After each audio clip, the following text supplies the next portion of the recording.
in the woods with night danger. I'm gonna do this in one take. So if I meander or wander or repeat myself or get off track, it is what it is.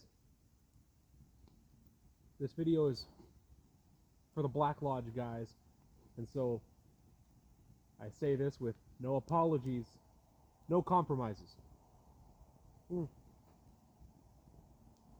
So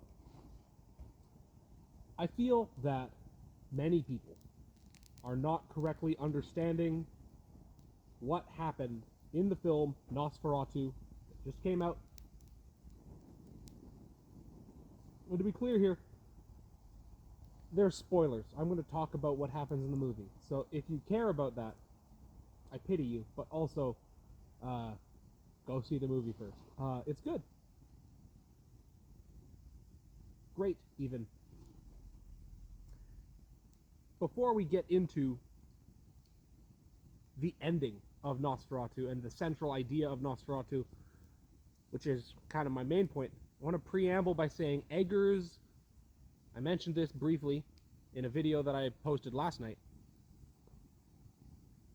Eggers is attempting to critique modernity.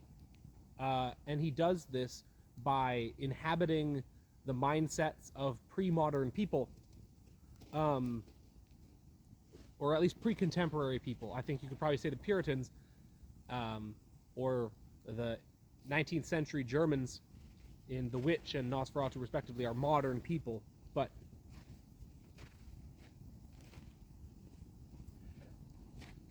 his movies have a mindset of, what if the people in this film, what if the things that they believed historically were literally true? So what if Puritans who believed in witches, what if that was actually real? What if there really just was a witch? If in the Northmen, what if fate was actually real? That destiny, immutable, preordained events, the way that the Norse very strongly believed, what if that was true? What if that was actually true? What if destiny was completely inescapable? And in Nosferatu, a lot of people say, what if there really was a vampire? But that's not quite right. What happens in Nosferatu is, what if Satan himself were real? Why do I say this? There's a moment in Nosferatu when Thomas Hutter is in the Jonathan Harker stand-in, is in Romania, and he's been tormented by this vampire in his castle, and he manages to escape, and he gets taken to a convent where these nuns pray over him and heal him of the affliction that the vampire had imposed upon him. And this seems to be completely neglected by all of the characters in the film. The nuns make it very clear. Warlock, the vampire, was a sorcerer and a servant of Satan in life. And in death, the devil has kept him around to further his agenda, further his cause. This is not simply the Romanians, the Romanian peasants' belief, the Orthodox belief, that is somehow misguided or backwards or superstitious. It's literally true. And Willem Dafoe says as much. No, I mean a demon. She's possessed by a demon. And not only is this, the demon is real, but Christ is real. God is real within the fiction of this film. I happen to believe he's real in real life as well. But what's important is that in the context of the movie, God is real, because Orlok is unable to enter into the convent. He cannot enter a holy place, and the things that he does to people are undone by prayer. And so it raises the question, why is he able to torment the Christians of Visburg, the German, presumably Lutherans? Why is he able to torment them? And Orlok says this plain, black and white, clear as crystal. He says it directly to Thomas Hutter's face. He says, I look forward to retiring somewhere where people are not beholden to these morbid superstitions, a place with a modern mind. And why does he want that? Because then he can do whatever he wants. Because these people with their modern mind do not truly believe in the existence of the devil. They don't believe in the existence of the supernatural. That's why they lose. And let's be clear here, the ending of the movie is not I'm sure Eggers thinks it is. The ending of the movie is not a victory. It's not even a tragic or Pyrrhic victory. The ending of Nosferatu is paying the Danegeld to Satan. Orlok is defeated. He is he's sent away. He's killed so he can... But who cares? Because as the movie explicitly states, Orlok is a servant of Satan. He's a servant of the devil. And so, do you think the devil cares if one of his peons dies? No, because Orlok's death means a number of things. One, in pursuing this course of action, in choosing to play by his rules and defeat him according to his custom, the protagonists of the film have rejected the saving power of God, which the movie makes clear is real because it saved Thomas. But instead of taking the course of action that saved him, Thomas instead tries to pursue what he saw the gypsies doing. Oh, I'll drive a stake through its heart. But that's not what saved him. Staking Orlok isn't what saved him. What saved him was people who refused to play by the demon's rules. What saved him was prayer, was the intercession of God. And he doesn't pursue this. He doesn't call out to God who saved him to save his wife. He doesn't take his wife to a church. He doesn't take his wife to a convent or a monastery or a cathedral. He doesn't seek a priest to perform the rites of exorcism on his wife, because that's superstition. He's a man of the modern world. He's a man of science. And even after being confronted with an actual vampire, he cannot let go of this. And so he seeks material solutions to his very spiritual problem. He seeks a ritual that he can perform that will fix this. And this couldn't be further from what is actually effective. And this mindset plagues all the characters in the movie. Obviously, Harding, Friedrich, Thomas's friend, is very loudly the skeptic about all this paranormal business. But so is the Ralph Ineson's character, Dr. Severs. Dr. Severs, the doctor, when confronted with something that he's like, oh, this is definitely paranormal and kind of weird and spiritually whatever, does he call a priest? Does he call an exorcist? No, he calls another scientist who scientifically specializes in this sort of weirdness. He calls on Professor von Franz, who himself treats, as I mentioned in the video last night, treats the spiritual as a field of phenomenological study.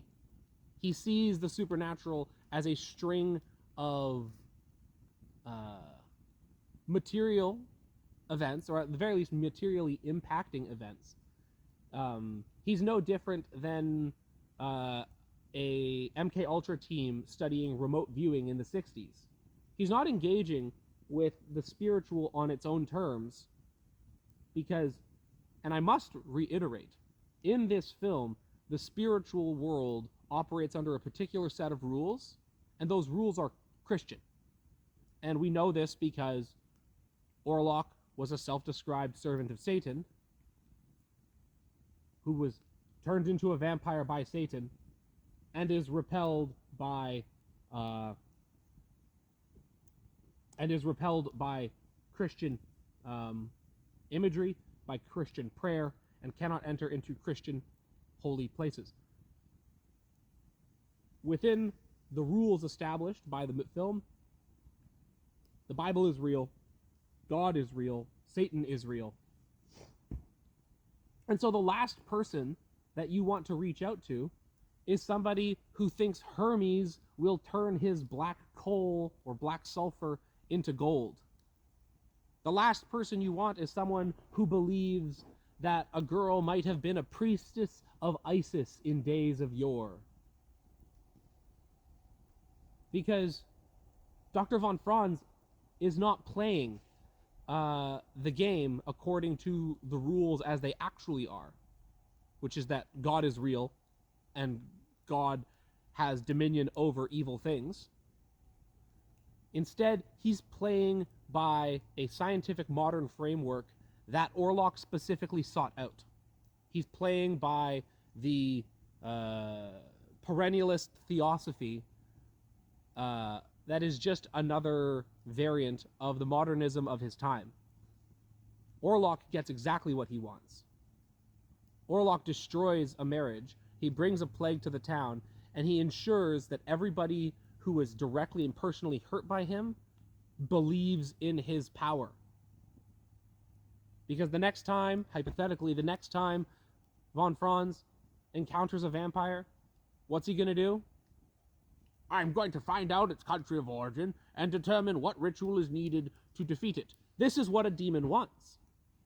I really, really encourage anyone to kind of understand the Christian framework on demons. Read the Screwtape Letters by C.S. Lewis, where these two demons are in correspondence with each other, and they say to each other, well, you don't need to get them to do anything specific. What you get the human to do is irrelevant as long as it's drawing him away from God. In other words, no, you cannot drive me back with exorcisms and invocations to God. You have to give me a virgin, or a young woman, and I must kill her, and then I will go away. You're paying the Danegeld. You're letting the assailant on decency and goodness define for you the terms on which he should leave. Remember, they learn the ritual of defeating Nosferatu. They learn it from a book that was in the possession of Nosferatu's servant, Herr Canuck. The devil wants people to seek alternative means of defeating him. He wants you to go to an occultist, or to a scientist, or to another religion. He wants you to do that, and he's more than happy to let you win if you do that, because what he desires most of all is to see you turn away from God. This movie is a tragedy, and it's a total victory for evil. It's such a total victory for evil that the victims don't even realize that they've lost. They don't even realize that the devil has won. If the witch is the bad ending where evil wins and it's very explicit and the protagonist simply resigns themselves to becoming evil, this is the bad ending where people are deceived and convince themselves that they are in the good ending. The victory of the devil in Nosferatu is a victory of making you think that he's in charge, that he has power. He has things he can do, but they are contingent on you always trying to defeat him under terms that his master set.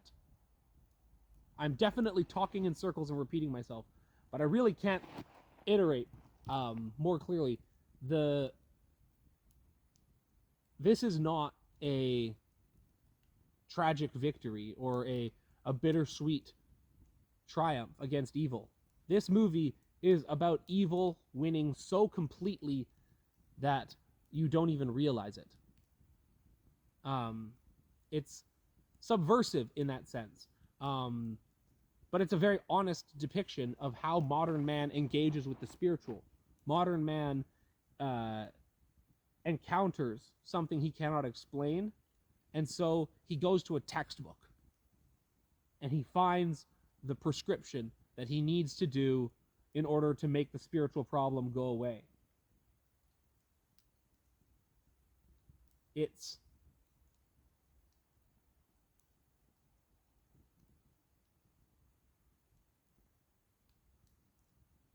I'm open to some back and forth on this subject. I'm more than happy for somebody to try to correct me on it. But I think that this is the objectively correct reading on Nosferatu, which is that the villain of Nosferatu is not the vampire. The villain is Satan. And he wins in the same way that the witch is not the villain of the witch. Satan is the villain of the witch. The witch is just one of his tools that he uses to torment this family.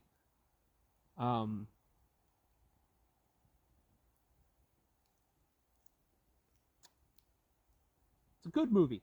It's a bleak movie.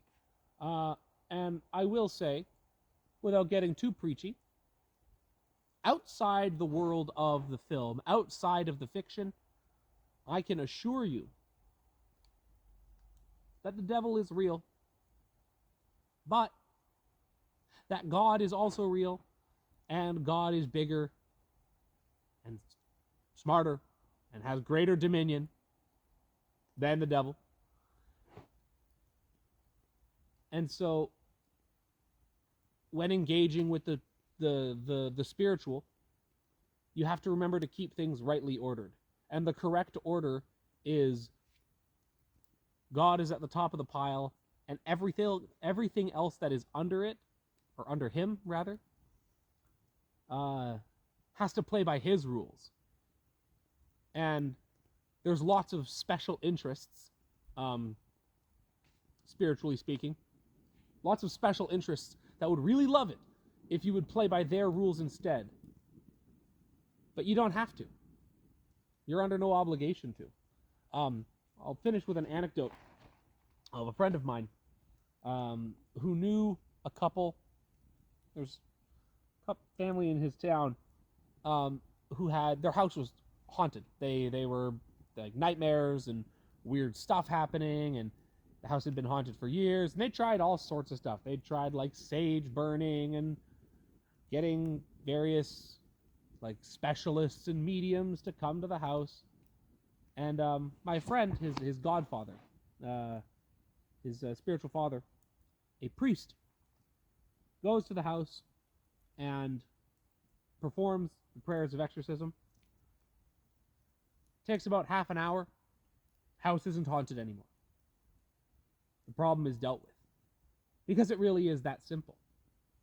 It really is as simple as let God take care of the things that go bump in the night. It's like, if you just go to the right source, these problems can be dealt with before lunch. It's almost casual. I really encourage everybody to consider the possibility of getting yourself to church this Sunday. It is Sunday today. So if you missed it today, go next week. And this has been Night Danger in the Woods. Being objectively correct about vampire movies. And God bless you all.